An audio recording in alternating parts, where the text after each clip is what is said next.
The sun was high over Baton Rouge when Marcus Jordan eased his dark SUV onto the shoulder of Highway 61. He had just wrapped up a meeting downtown, his crisp white shirt still neatly tucked, the faint hum of traffic around him.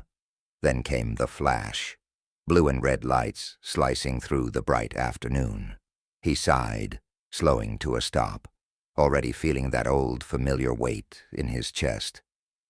"Afternoon, officer," Marcus said calmly, rolling down his window. Two white officers stepped out of their cruiser. One was tall and broad, his sunglasses reflecting Marcus's face. The other, shorter and chewing gum, tapped a flashlight against his thigh even though the sun made it useless. "License and registration," the tall one said, voice dripping with authority. "You in a hurry, son?" Marcus handed over his ID without a word. "Welcome to Silent Divide Tales. Make sure you like and subscribe because you don't want to miss tomorrow's story." The second cop strolled to the back of Marcus's SUV, peering inside. "What you got in the trunk?" he asked. "Work equipment," Marcus replied evenly. "Mind if we take a look?" "I do, unless you've got probable cause." Their smirks widened. "You match the description," one said.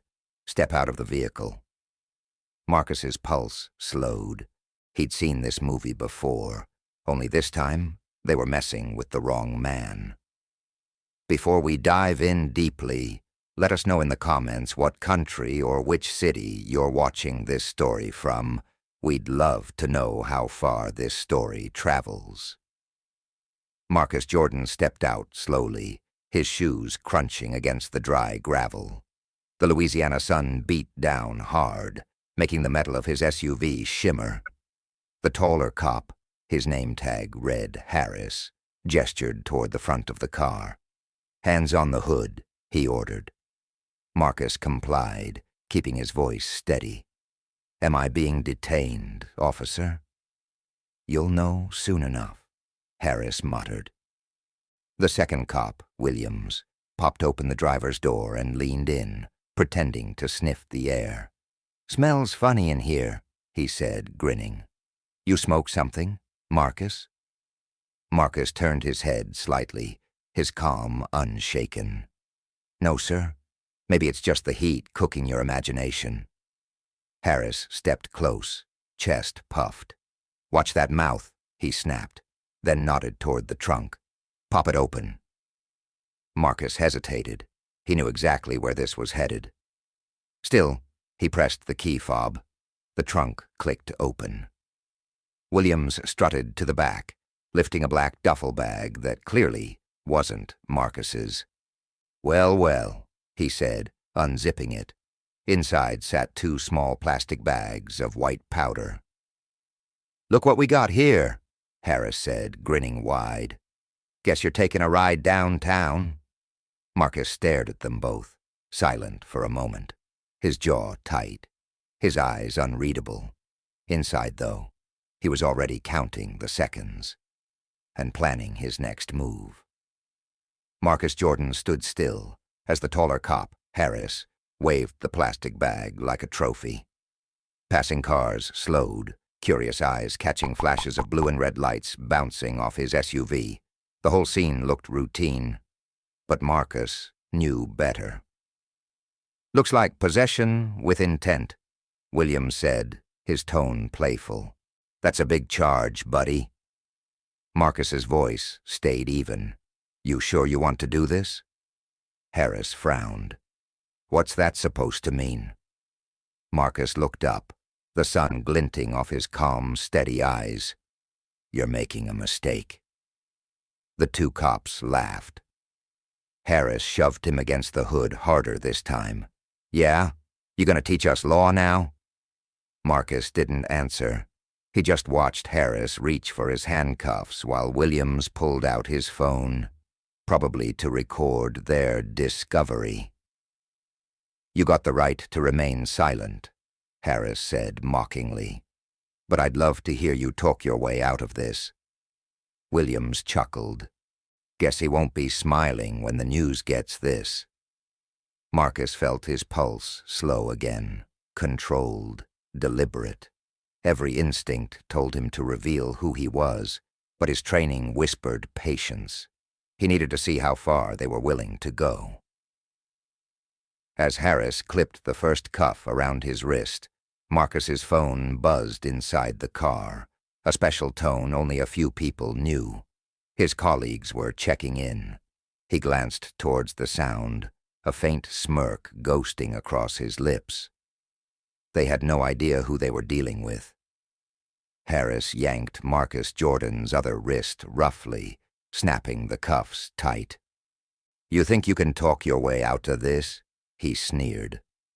Marcus said nothing, his eyes tracking every move.